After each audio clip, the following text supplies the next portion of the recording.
Welcome back, everyone, to another weekly roundup of Empire. Yet again, we're joined by our main man, Garrett, who is the brains behind this operation.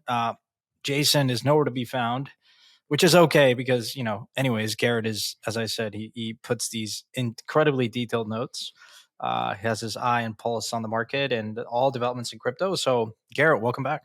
Yeah, thank you. Glad to be back on the show. I think I'm hanging up the cleats, at least for a little bit after today. But yeah, excited to be here. One thing, Sonny, I wanted to tell you, because you always comment on this, or you have a few times on the last few shows. I realized I'm not the guy that goes through YouTube comments. I'm not ready for it. Yeah, no, sometimes when I first read YouTube comments, I was like, okay, well, tough crowd. But then you realize just certain people have a tendency to just post and they skew negative. So anyways, we'll keep doing this. And if you have comments, please post them on YouTube. We are listening and reading them. Yeah, we want them. Just the first show, maybe not that time, but I will look at your comments. So please do. You're doing great, Garrett. It comes from me. And if anyone disagrees, then, you're wrong. And I don't say that often. So cool. A lot to cover this week. There's been some interesting developments, a lot in NFT land, some rumblings about an FTX stablecoin. Just the interesting developments in the market. We try to shy away from talking too much about the markets, but interesting to pay attention. This brief rally that we are seeing across crypto that started yesterday.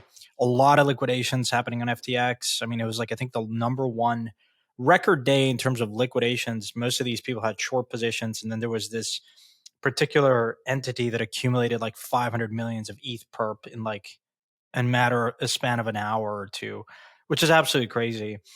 Yep. And so we talked about this before, is crypto is a leading indicator in terms of risk in the market.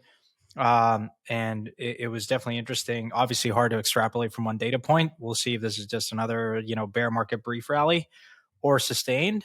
But anyways, a lot to cover. Garrett, you want to kick it off? Yeah, definitely. I think ETH went up about 15% the other day, and it's funny. I'm with some of the analysts in the office, and the energy really comes alive when you see it ripping. So it's been fun. But what I do want to talk on is just the tech stocks. And one, I'm interested, Santi. Do you mess around with tech stocks like Meta, Snap, etc.? Do you get involved?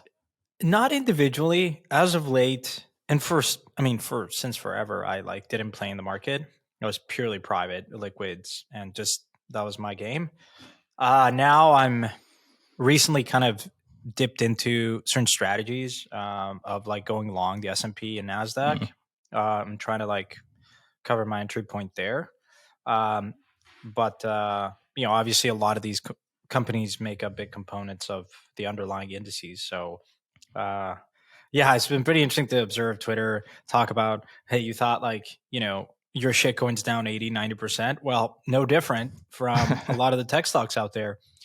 The NASDAQ's been getting crushed. A lot of these names have been getting crushed below their IPO levels. Like Facebook is now to single digits, or was briefly today. Obviously tech earnings season really kicked off this week, I believe. And so a lot of eyes were on that.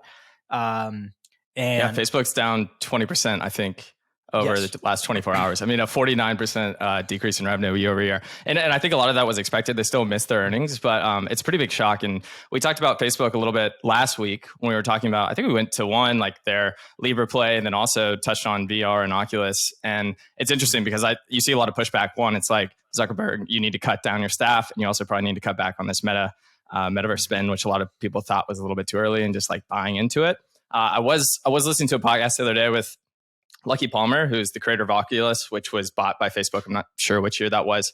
But it's pretty interesting. He said, really, this is a bet by Facebook, saying today, when you have Google, Microsoft, and Apple, they're in position to win with the mobile and also just the computing platform that we have today.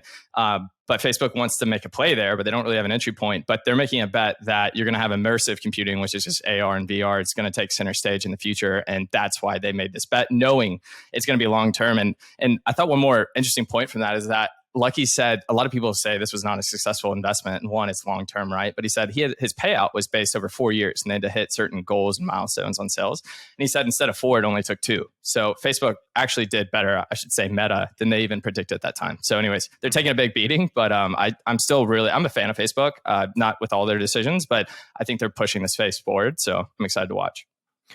Yeah, I'm not as much of a fan because I stopped using the product. I can't remember the last time I even checked Facebook. It's absolute garbage. It's worse than Times Square.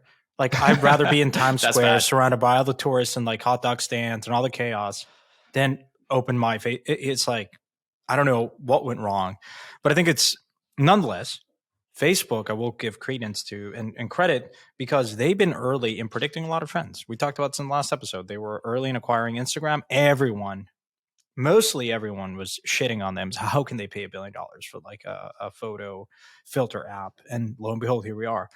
In many ways, Instagram is really what's driving a lot of the ad like marketing dollars. And, you know, there in many ways been sort of like overcoming this innovator's dilemma. Now, it's too early to tell. I mean, I think a lot of people are very critical, especially in bear markets, right? People lose patience and they're overly critical. And in bull markets, they are very like laissez-faire and you know, and so again, like I think it must be really hard as a public company CEO, and I've talked to a number of them because you're being pulled in a million directions. In many ways, this is like a crypto founder like managing Discord, right? Where the community wants to find a number of things. To be fair, AR, VR, I mean, it's all an attention economy. And it's increasingly hard to get users' attention. TikTok has done a phenomenal job with younger cohorts. Instagram stories as well. Just the constant reel of like short content keeps you engaged. And so, but it's very hard. I think it's becoming incrementally hard for these companies to stay relevant and capture that attention because people are just jumping everywhere, right? At least in the Western world, right? It's not like you have like a Tencent kind of app, the WeChat kind of app. Sorry. But yeah, obviously they're spending a lot of capital. They're really what seems to be betting the farm on it. And we'll see. I mean, yeah, they definitely have the resources.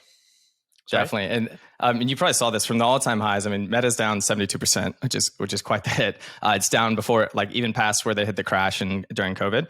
And then Snap's down 88%, which is even lower. I want to jump to Twitter really quick, and then we'll get on to crypto. But a lot of CT, crypto Twitter, kind of dominates the space. So it's very relevant. And it does look like, at least what I've seen, Elon might be taking over. And I'm curious, do you find that bullish or bearish for Twitter as a company? I'm cautiously optimistic. I think there's going to be a lot of changes. I think it's one of our opinion in crypto is different because to me, crypto, like Twitter, is like my lifeblood. It's Definitely the place where I spend most of my time on. It's so important from an information standpoint, from a community standpoint, and I do kind of ascribe to Elon's Musk's view, which is it is kind of the town hall, and again, so like I agree with that. Do I agree that one, you know, is he going to have like a outside influence on information and all that? I don't know. I mean, a lot of people are critical of like when Jeff Bezos bought like the Washington Post and like a lot of these like, you know, tech moguls or just moguls in general trying to like buy their way into and control the narrative. I kind of don't believe that as much. I think it's just that's coming from a bit of a skeptical camp. But look, there's immediate changes. I saw a great video of him walking into Twitter's headquarters yesterday or the day before with like a sink. Also let that sink in.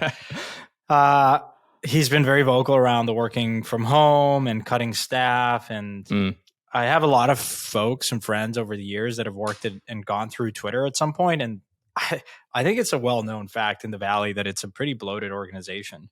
And so, look, I'm just really excited. For a while, it's felt like Twitter's been underappreciated, the potential it has to really kind of be more relevant for other cohorts other than crypto. Like if you can establish the level of attention and retention and engagement that you see in crypto Twitter for other pockets, like that's, I think, the potential of Twitter being worth way more than the current value paid, 44 billion or so. And hopefully you get some of the changes we've been advocating for, like really addressing the bot problem. It's bad. Like, it's become very bad as of late. It's funny because I didn't really see it happening in the last like 6 months ago. And all of a sudden, I think it kind of coincided when Elon was like during the acquisition that he brought attention to this. And then all of a sudden, I think someone was just like, bots became a thing, like very, very visible. 100%. So yeah, what are your thoughts on that? I mean, I think it's interesting, at least. I mean, I think the more entertainment we have in society, the better. Obviously, if it comes out to be good for everyone at the end of the day. But I got to say, it's entertaining. I think Elon at one point said he was going to cut 75% of jobs, which I think he's always going to exaggerate things and then pull it back, right? Like you kind of set the anchor, bring it back, stir up some dust and see what happens. And I saw this tweet that I personally thought was funny, but it says Elon tells Twitter employees they can work from home, just not for Twitter. And that is something that Elon would say. And he just makes a lot of news. And I mean, look, I like work from home. I see the benefits being in the office. But anyways, I just think it's fascinating. I think that Elon is a media company himself. And kind of on your comment of monetizing Twitter and what they can do better as a company, I also heard this person talking about how people build businesses on YouTube. You don't see that so much on Twitter. And maybe part of that is that it's not as visual based. So maybe it's harder to grow an audience. And some of the biggest accounts are like 500,000. But it is a spot where you could see people maybe dedicate like their life to building a business on Twitter, which you see to some degree, but even to greater from there. And I thought that was pretty interesting. So anyways, we don't need to talk about tech stocks anymore. But the last thing I'll say is it's somewhat relevant because I think crypto is kind of, it's the town square for crypto, right? He put out a very interesting post today. Elon did, addressing kind of marketers and how he wanted to approach Twitter and how they manage kind of marketing and like brands advertisement in general. And it wasn't to say that like all ads are going to be gone, but it said, look, ads can be relevant, but we need to be careful, like more mindful. The criteria needs to be higher of, the kind of ads that are being served. And, it's in many ways, it's kind of refreshing to see that because I think like historically, I don't agree with everything that Elon has done or said, particularly around his comments around like Doge and just like felt to me that it was just, I don't know, it was, he carries so much weight and it's important to like, if you carry that amount of weight to be really mindful of what you say. But to be fair, I do think that he's someone who has pushed humanity forward in a very meaningful way across a number of companies. And he's not afraid to make bold bets. And in this case, it will be really interesting to see how he manages a social network because he's the richest guy in the world and he could he could, for all intents and purposes, do this as a social experiment and do things differently than other companies that have the pressure of, earnings next quarter and really try to maximize profit. A lot of times I think you have to compromise near-term profitability for long-term payout. And that goes back to exactly what you were talking about of Facebook and their bet on the metaverse and AR and VR. And so it really takes that kind of like leadership that you see probably in Zuckerberg and Musk and a few other personalities to just, do what they want and tell everyone else to, with all due respect, to fuck off. And, sometimes it works out, other times it doesn't. But I think the biggest innovations have come out when that happens. And so I'm excited to see whatever the outcome of that is. Yeah, definitely. And I probably shouldn't talk about my personal life on here, but real story. I did have a date last night. Believe it or not, I'm single. And talking about Dogecoin, somehow crypto came up. She asked what I do, and it always takes a second. I try to say I work in media, I work in finance and entrepreneurialism, and then eventually I get to crypto. Workaround answer and be like, no, I work in crypto. And did she immediately leave, or did she like tap you on the shoulder and say, like, "Are you doing okay, Gary?" That's what I thought was going to happen, but no. She actually was like, you know what? I think crypto is going to be here to stay. And this is a very very smart girl, works at Google, and her first point was, I think the Elon and Twitter thing and Doge, and Elon being with Doge, I think has a chance to really stay around. I'm like, please don't associate with me with Doge, but I was like, it is fun. It is fun. Oh, that's wife material right there. Oh, 100%. That's wife material. Are you going on another date with her? You know what? I did text her this morning and haven't heard back, so I will keep you updated. So I guess you were the 24-hour rule, or what are we supposed to wait? 2 days I don't know what the rule is, Santi. I just tried to go for it. But I mean, you're talking to the wrong person. Okay, Apple NFTs. Yes, done with Garrett's dating life. So we actually talked about this on the podcast about a month ago. Apple officially announced that NFTs can be sold through the apps they're listed in their app store. I think they were already doing this, but they just made an official announcement. They're going to be subject to the same in-app purchase fee, which is 30% if the app or the developer is making more than $1 million, and it's 50% if you're making less than $1 million. But essentially, for somebody like OpenSea, if you have an app, you're going to get charged 30% on all of your sales, which essentially is just going to come out of the seller's pocket. So they're going to make less money. But then I think it was this last week, they updated their rules again, essentially saying that another rule that they have in NFTs is that these NFTs cannot be used to unlock new or like featured content or like level up. And essentially it's like, hey, you have an NFT. If you buy it, then you can level up and unlock like a better part of this app. They're trying to say like, no, if you want to do that, you need to make another sell so they can get their 30%. There's a lot of controversy here. You see it on both sides. I think part of it is, look, at least NFTs are going to be on the App Store because it is probably the best way to get an NFT into somebody's hands. We're on mobile apps, right? The 30% fee is pretty steep. I mean, this happens to SaaS startups all the time. It's interesting with Kindle, for example. I have a Kindle app that I use all the time. If you go to the Kindle app and try to find a book and you want to buy it, you can't actually buy it. Exactly. And you can't even have links to where you can go buy it. And that is the same with NFTs. So it's not like a game, because this is really probably going to hurt some of the game developers. I mean, it does allow them to sell NFTs there, but they can't even put like, click this button, go to my website and you can buy the NFT. Like that's completely illegal. So kind of interesting. One more point that maybe isn't, but it did confuse me. I'm like, okay, so if this is the case, Coinbase has an app, but like you don't see 30% fees on their transactions. They came out with a clarification saying, if we approve you as an exchange for crypto transfers, you do not get charged that fee. But NFTs in this case are not considered for that. So I'm just curious, what do you think about this? Do you find it, I mean, one, do you think this 30% fee crypto is maybe the best way to get that down? I mean, that's a big question, but two, I'm just curious what you think about this in general. Well, before we get there, like, I'm curious if you know, like, if you want to buy an NFT, like, what does it actually mean to unlock? Well, one, like, who's setting up the wallet? Like, so if you're natively going to buy an NFT through the App Store, Apple Store, or the app within your phone, like, I guess, like, how's that flow going to work? So that, like, say you open the OpenSea app in your phone or whatever, FTX or whatever app you're using, MetaMask, and you're buying an NFT, then, like, if it's will that be possible? Then they just charge 30% on whatever happens on mobile? Or are they going to actually help you set up a wallet and create the wallet for you and use Face ID to, like, you know, retrieve your wallet, like social recovery? Like, are they actually going to, the reason I'm asking is I would be really curious to understand if they're going to really venture into the wallet game. Because you remember the time when, like, Solana was announcing that the Solana phone, a lot of it was because of the pains that you're seeing now and trying to, like, you know, a lot of the ring fencing that happens with Apple and some of these platforms, like, not making it easy for developers. Yeah, and it totally tweeted. He was like, "This is just a Solana mobile ad campaign. Thanks for promoting." So yeah, you're spot on. There we go. Yeah, but I'd be really curious. Like, look, if Apple is going to venture into the wallet game, I mean, I think it's fairly positive for the space to bring on, you know, the next, you know, couple million users almost immediately, right? It's positive because it legitimizes the category. Well, as soon as you're talking about something and you're allowing it, then it's very positive, right? If they weren't even acknowledging it, then, like, they're just clamping down on it, then you probably would have wondered, what do they know about the regulatory side of things around NFTs that we don't? But the fact that they're entertaining this, I think, I read it as, you know, read between the tea leaves, it's fairly positive. NFTs is a category. It's a huge moneymaker. I mean, OpenSea has printed a ton of fees on volume. And so, yeah, it's 30% is just it's sort big. of like, it's very high. It's kind of stealing. It's very high. And so anyways, the core ethos of crypto is, like, trying to remove the middleman. And in many ways, we are here yet again.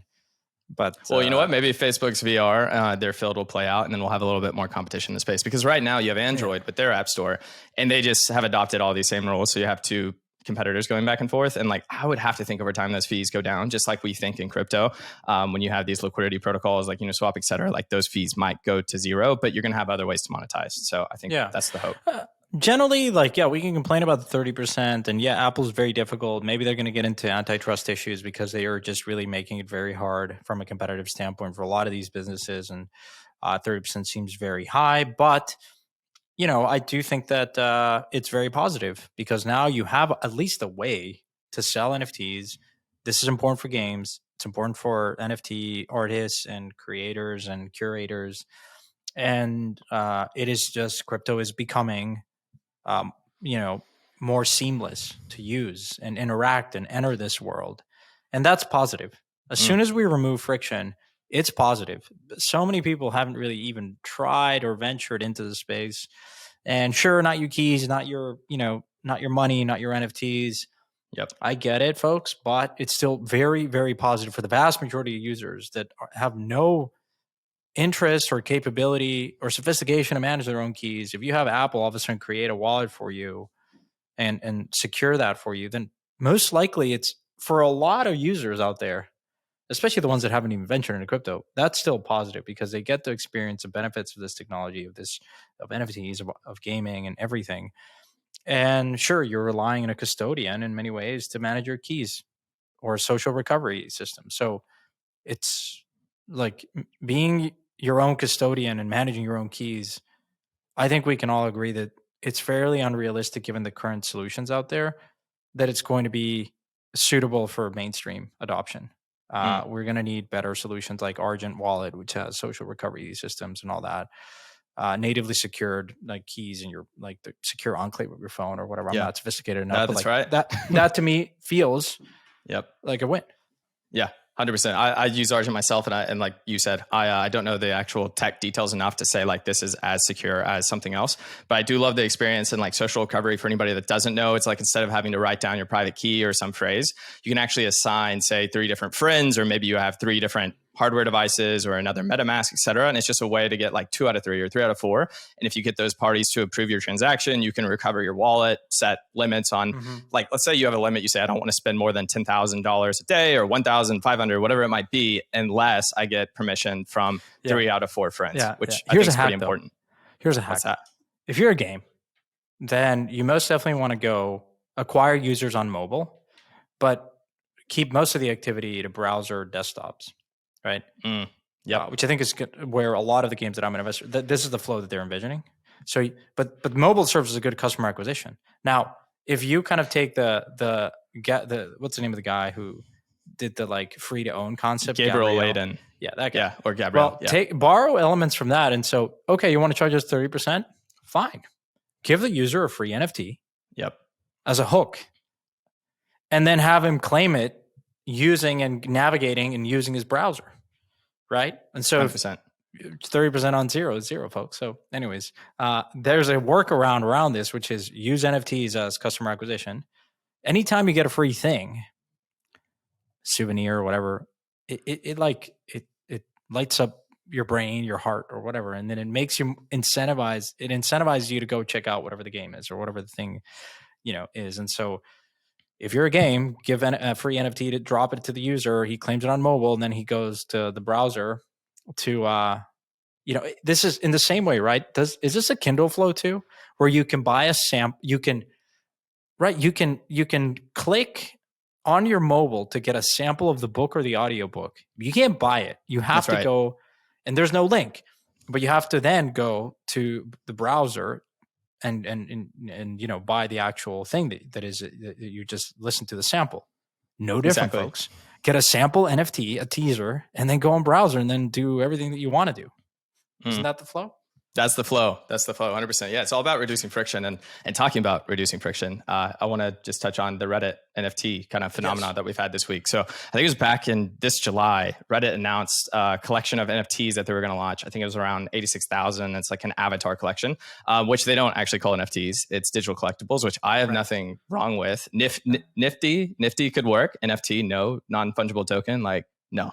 Just like that. That's never going to work in the mainstream. So anyways, They minted these on Polygon POS, which is kind of cool. It's an EVM chain. They did not try to create their own or have something centralized. And then last week, they actually revealed that they have onboarded over what they say is 3 million wallets and minted over 86,000 NFTs. Now, I do want to kind of caveat 3 million wallets, amazing. It's probably a little bit misleading. I think it's actually like, so what happens is I think when you have this flow, it pops up on your Reddit and you click on it and you're kind of like, claim my avatar NFT. And if you do that, it mints you a wallet, but you actually have no idea that you actually have a wallet unless you want to interact with the wallet, which they allow you to, which is really cool. And I think they have a couple of thousand of those. But this Sunday, there was a lot of buzz around that after this announcement, and daily volume on trading these surged from below 1 million to 2 million overnight. This was like a huge spike in the chart in just 24 hours. And this was a huge spike for Polygon. It got NFTs on Reddit to have over $100 million market cap, which is to me absurd. I mean, one, we're in a bear market. Two, this is just a company that's experimenting with NFTs, and their founder, I don't know his name, but I know he's been embracing Web3. I think this is really interesting. Alex Ohanian. That's right. Yeah. And this is kind of like Starbucks is now trying to get into the NFT game. They're not calling it NFTs either. But this is two big companies. I have a few stats at the top. Reddit is the 5th most visited website in the US. It's more popular than Instagram, Twitter, and even the Hub. I actually don't know what that is. It has 430 million monthly active users and more than 1.5 billion registered users. Like, I had no idea. I always, when I need an answer to the question, especially around crypto, I type it in, then I put Reddit at the end, and I've learned to be a big Reddit user, but I had no idea it was that big. So this is really cool. It's especially a platform that's like from a discovery standpoint. I mean, that's where I discovered the Bitcoin back in 2012. Wow. The Our Bitcoin channel. That's where a lot of the conversation was happening. And so, yeah, like we touched on this on the episode with Steven and Raul from Arbitrum. Comes out Monday. And yeah, folks should tune into that. And because we talked about the Reddit social point system and how that really folds into their strategy and why they need it. It's not that they need it. It's just supplemental. It's enhancing. And now that people have like, it helps engagement. Not if you want to claim, you can claim, you don't have to claim. And so I think that view and the key takeaway from the comment that these guys were saying was Reddit really has embraced NFTs and a strategy in Web3 because it is complementary. It is enhancing what they're doing in a way that can improve a lot of the core metrics and particularly engagement in the platform. And then once you have like these NFTs, then, a Reddit user that has a lot of reputation and a lot of credibility and social score or whatever, then other brands can come in and invite those users to then say, oh, wow, Garrett, we see that you're like posting a ton on the health biohacking channel. Well, and we can validate that with your points and your badges and all your avatar that is changing based on your activity. Then we're going to invite you to like a retreat and we're going to send you a care package from, I don't know, you're like some sort of new protein bar company. Yep. Well, like, you know what I mean? Like, yeah, you start seeing the benefits of that. So yeah, it's going to be really interesting. I think it is going to show us a way of how a big company in Web2 can like embrace certain Web3 elements, maybe kind of reinvent itself. Maybe Twitter's also going in this direction now that Elon's at the helm. But two really interesting companies that I'm probably following, 3 actually: Facebook with the metaverse, Reddit, and Twitter.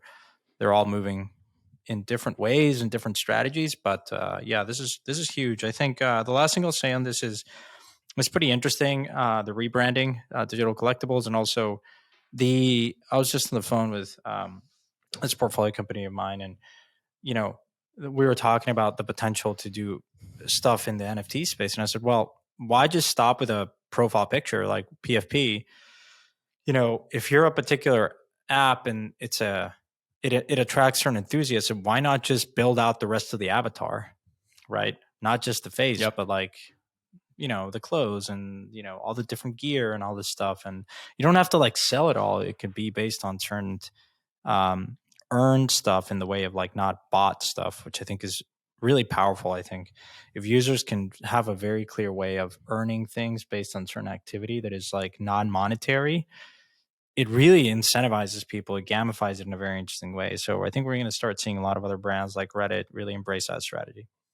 Yeah, me too. I definitely agree with that. It reminded me, I think it was Sergey from Google, and you talked about gamification and getting access over time and not that you have to pay for it. And I think it was Sergey. He said, if I wasn't working at Google, like what would I want to do that could help society? And one of it was like, help people get fit and stay in shape and be healthy. Yeah. And part of that, he's like, I would start a gym and gamify it, where when you basically come in, I don't know how this would work, but they essentially give you some clothes, whatever it is. It doesn't look that great. You only have access to a part of the gym. And then essentially, like, as you come in, they quickly iterate you up where you get like cooler gear, you get access to bigger parts of the gym, you get like protein shakes for free. And the whole point is like, people want things to be gamified, and they do. A lot of people actually would rather like work for something because you feel like you earned it instead of just, right? So I think that's huge with NFTs. Sweat equity, Sweat equity. Absolutely. I mean, that's the bigger picture here. I'm not asking you to believe in Bitcoin. Fine. I'm not asking you to believe in Ethereum or Solana or anything. Like remove all of that, all the project names, and fundamentally from a kind of like a mechanism standpoint, evaluate that there are systems that are being created that are better for a coordination standpoint, that have proven to the most challenging thing is to coordinate a certain activity, especially when you don't have a top-down authority. Reaching social consensus and coordinating that in a decentralized way, like, is extremely powerful. It is one of the more important developments of our generation. Like, because that unlocks so much potential to then do other really cool stuff. And of course, like, Bitcoin's try to do this for coordination of a consensus to then agree on a certain state, and then that has like sound like properties of a hard asset because it has a finite supply. We're applying that to money. Ethereum is abstracting that and saying we're applying that to just general consensus, and that can take on many different meanings: NFTs, social gaming, whatever, DeFi. But even beyond that, like, there have been like 10 years of this experiment that has proven to be fairly successful. What else can we apply it to? It's a system that relies on programmed incentives to reach coordination and consensus in a more fluid way without like trusting anyone. And I'll say that again, like, what else can you apply that to? Well, I don't know. Maybe you can incentivize people to lead a better life. Well, how do you do that? We talk about education, and it's just like, I was in Model UN. It's so tiring when people say we need to have a better educational system. Well, yeah, no shit, Sherlock. Like, well, how do you go about doing that? Well, we should tax people more. No, like, the solution to that is always kind of, I think, a private enterprise, because markets are more efficient than any top-down centralized organization. Like, just look at what's happening in San Francisco. The management of public funds is a disgrace, not only in the US, pretty much everywhere, except like some Scandinavian countries and small countries like the Singapore. But scaling that is proven to be very difficult for modern day nation states. It is very hard. Like, the US, New York is very different than Arkansas or Mississippi. It's a tiny bit different. I agree. You know what I mean? Like, and so, like, coordinating that and reaching a consensus that appeases is very difficult. I'm not like bashing on democracy. It's just really hard. Yeah. But as soon as you have these, and again, like, this is what these systems can really be applied towards. You could create a system that has very predictable set of programmed rules that no one can change easily. And that gives you the certainty, the trust, the confidence to operate in that system that has rule of law, governed by code, enforced by social consensus, that could be modified, as we've seen with Ethereum, with the merge and upgrading, which is a huge development purely because you can prove that such a distributed and decentralized system can morph and adapt, which is so powerful. And then take all of that as a case study and then say, okay, well, let's actually reinvent healthcare. And we had a great episode on Vibe DAO. Alok was talking about trying to do this for clinical trials and research, which is another neglected area that has been historically, governed by pharma, and drug development is very difficult. And there's so many incentives that are out of whack because it's better to invest in another dick pill than it is to invest in research for a rare disease, even though you get some incentives from the FDA and health organizations to go after, emergency status and priority status for rare diseases. But the money's in dick pills, and people will, as long as the money's there, most people will continue to invest in the next dick pill, 100%. Which is a marginal improvement. And so anyways, this whole ramble, and I get pretty excited because I love it. That's what I tell people now. It's like, I'm not asking you to believe in like Bitcoin replacing the dollar. Probably the dollar is going to continue to be the dollar for as long as we're probably alive.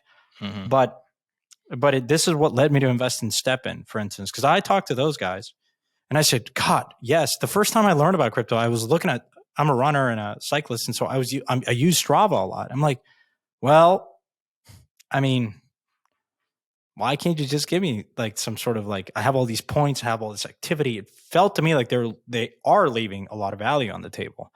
So anyways, I think a lot of the world's problems can truly, and I say this meaningfully, not like pie in the sky stuff, like will be the way we operate, the way we interact, the way we change our habits is going to meaningfully, radically change. The way we interact with insurance and the healthcare system and education is going to meaningfully change, because now we have systems that will make it easier for us and incentivize us to just do the right thing, the better thing.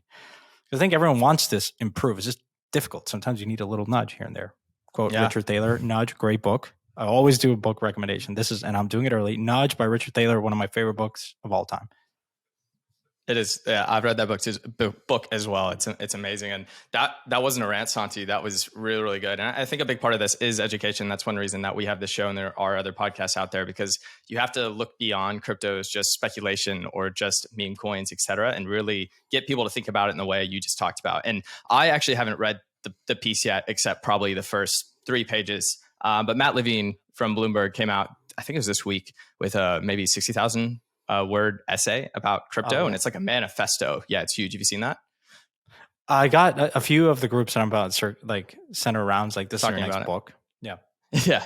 Well, it's really cool because Matt Levine is he's from TradFi, essentially. I think he was an FX trader back in the day. He's one of the most well-known writers in the TradFi space at Bloomberg. And he usually just has an article or a newsletter that comes out every day. And he does talk about crypto. And I think he's actually kind of a fan, but he's also, pretty skeptical at the same time. But he's been on podcasts with the SBF, et cetera. Anyways, just the beginning that I've read from it, it's really, really well thought out. And I think it would connect with people really well. And it's a huge educational piece that is on Bloomberg, which is ginormous. Like when you go back to the last bear market in 2018, 19, going into 20, like nothing was talked about. You didn't see anything about crypto on the news. If it was just like the industry's dead. And I don't know where this industry is going to end up, but it is so different this time when you see firms like Reddit and Starbucks and all these announcements. And then you also see just all these developments in the space that are happening. Anyways, I think it's really exciting, and it's completely different than it was 2 years ago. Again, I don't know where it's going to go or how long a bear market's going to last, but I think people are getting more educated on the space, and that's a really big deal. Yeah, absolutely. And all right.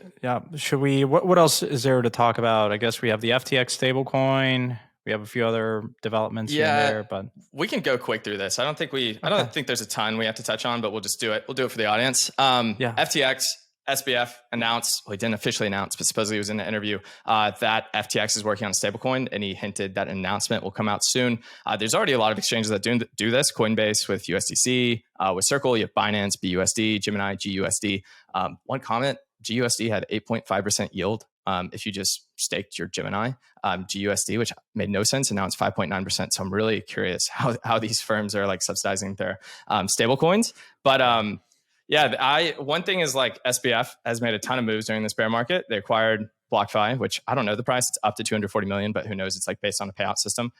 Sam has now 7.6% of Robinhood, even though FTX is supposedly not interested in actually trying to acquire Robinhood, even if they could. But I'm curious. The stablecoin market is just kind of crazy. And what I'm curious to you see this like proliferation of stablecoins, and what do you think the future state is? And we don't have to drill on this for long, but I had a friend ask me yesterday, like, he's like, if we have a stablecoin, it's guaranteed to be FedCoin. And I'm just curious from what you know and what you think. Was this your date, or was this not my date? We didn't get that. I was going to say that was a fairly deep date. If you like talk about that's date number 2.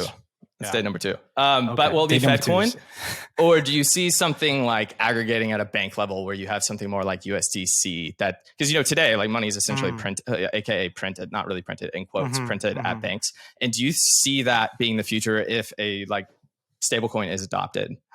Where do you see this going, the market? Yeah, I don't really have a precise answer here. I mean, there's a good interview by recently, I think it was this week that came out, Agustin Carstens, which is at the IMF, I think, talking about central bank digital currencies. And he was like, wow, these are great, like, because we can now like program how people can spend the money or not spend the money. And of course, you can see a good way and a benefit of that with like universal basic income. And then you also see a bad way, like in China's social credit scoring system, where basically like Black Mirror. Yeah, if you're like all of a sudden piss off the state, then you're like, okay, well, you can't shop in any supermarket. Good luck getting food. Like, I mean, it sounds, it's real. It's real, right? And so I hope, look, I'm back to my prior rant. I believe very much in private enterprise and that being more efficient.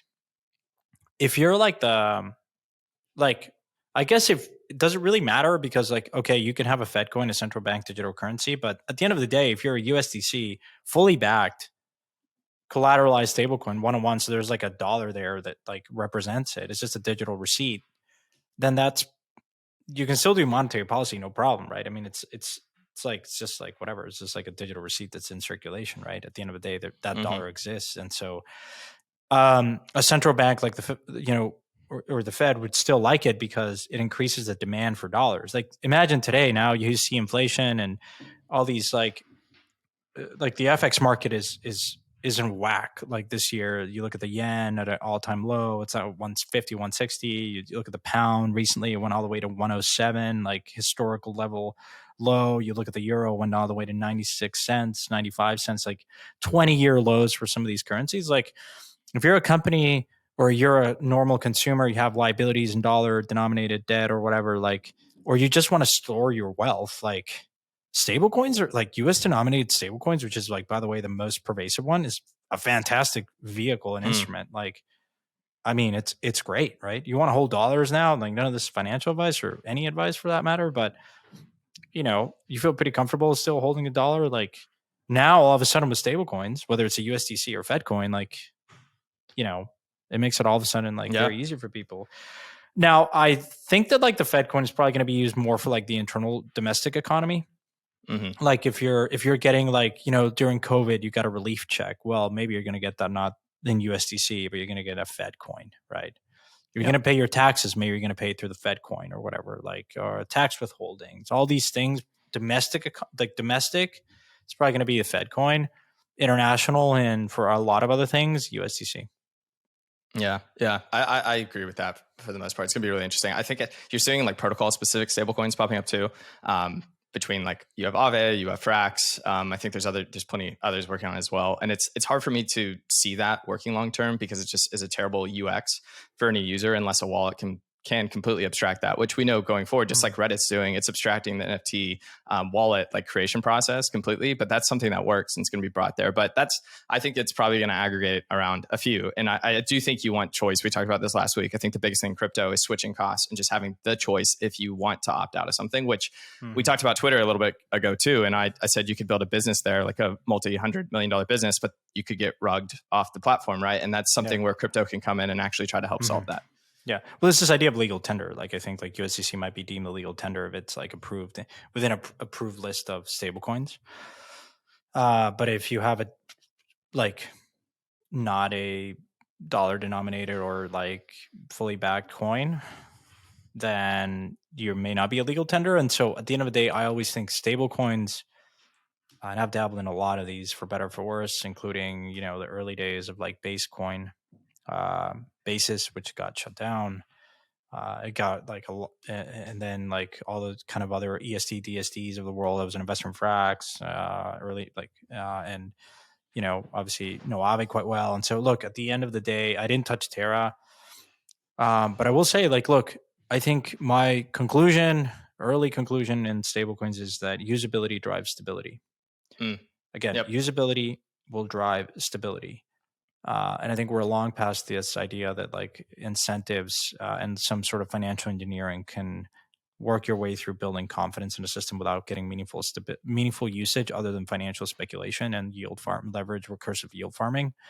Like, and so again, if you're within an approved list of stablecoins and it's a legal tender, what does that mean? Well, you're going to be able to pay for your flight. You're going to be able to pay for your pizza. You're going to be able to do everything that you do today with your Apple Pay or your credit cards and debit cards, I should say, with USDC, right? And you kind of already see that, right? You have like the FTX cards coming out. You have, a few other cards out there that Coinbase. Does Coinbase have a card? Like, don't you guys? Coinbase has a card. Yeah, at least they've been promoting it for a long time. They've been promoting it, right? And so at the end of the day, like if your card issuer and the network of banks supports USDC, then that drives usability and that inherently builds stability and adoption for a stablecoin. And so I do agree with your point. It's going to be a fairly concentrated, maybe 2 or 3 coins out there that take the lion's share of the market. And you already see that anyways today, right? It's like Tether, USDC, and like four. BUSD to some extent, and then like what's the other? I think Paxos might be up there somewhere as well. When I talk to people and they ask about use case in crypto, and there's quite a few, but I think a lot of them are hard to make tangible for people, and it's a new field and there's a lot of innovation. But one I always go to is stablecoins, and like a very quick story is I was living in Australia for a while. I went over there and $1 or $1 Australian dollar was 80 cents in the States. Mm-hmm. And by the time I left, $1 Australian dollar was 60 cents. So I said that backwards, but essentially it went from 0.8 to 0.6 against me. So I lost that huge spread on my income that I made that was in an Australian bank. And I wasn't trying to take on like the risk of FX risk of Australian currency. And I did, but if I would have had USDC, there's no way I just wouldn't have put some of that into like my Coinbase account. And then when I left the country to come to the United States, I needed to empty that bank account and get to the US. Well, what happens is you get quoted an exchange rate. You got absolutely wrecked. Ran over. Because you look it up on Google and it says one thing. Yeah. And then they charge me, I think $25. And then on top of that, look, I get this is some regulation that probably will enter crypto. For 5 days, my money was out of my Australian bank account, not in my US bank account, and no idea where it went. So it's just a bad user experience. And I could have done that within 13 seconds on Ethereum. So it is. And a way more competitive quote. Yeah, look, I think something like Curve is amazing.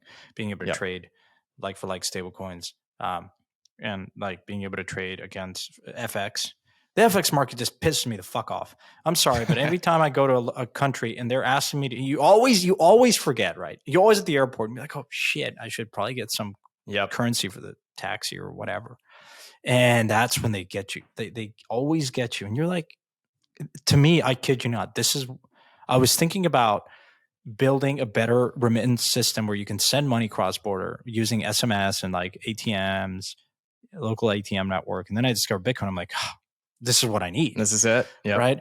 But to this day, every time I travel, every time I pass by the FX currency converter stalls, it's like I look at that and I say, that's just it's cringe. And I remind myself, I'm like, you will go away in 5 years or 10 years. But that would be a success for this industry. If all those operators would go away, to me, that would be amazing because they charge you an arm and a leg, and it's such a ripoff. And there's no competition. Like you only go there because you walk by it and you're like, this is the only place I can do my FX. And if you're in Mexico, you need pesos, and if you leave that airport without it, you're done. But if this was everyone has a smartphone, I think also this is going to be sound ridiculous, but the idea of actually holding paper currencies, whatever. But everyone has a smartphone. You can use your app, convert from dollars to pesos. While you're in the airplane, while you land, you convert it, you have internet, boom, you convert it, then you pay, you tap your phone, done. That's the flow.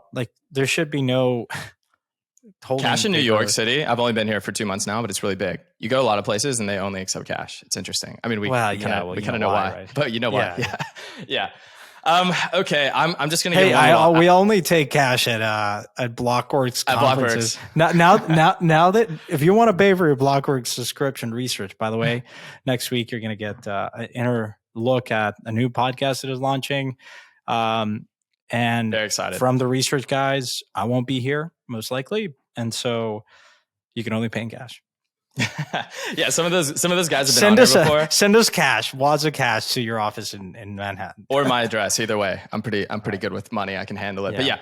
But you got to tune in next week. We'll drop it on the Twitter feed and everything. But we do have our research guys are dropping a new podcast. I've already heard the first episode. It's awesome. So you'll have to tune in. I'm going to drop one little piece of alpha that may not be true alpha. But last week we were talking about modular blockchains and Celestia. And Chris Burniske, who used to work at ARK and he's been in the crypto space. He's at, I think, Placeholder. He started Placeholder and he's written a few books. I think he's one of the first guys I started reading about when I got into crypto.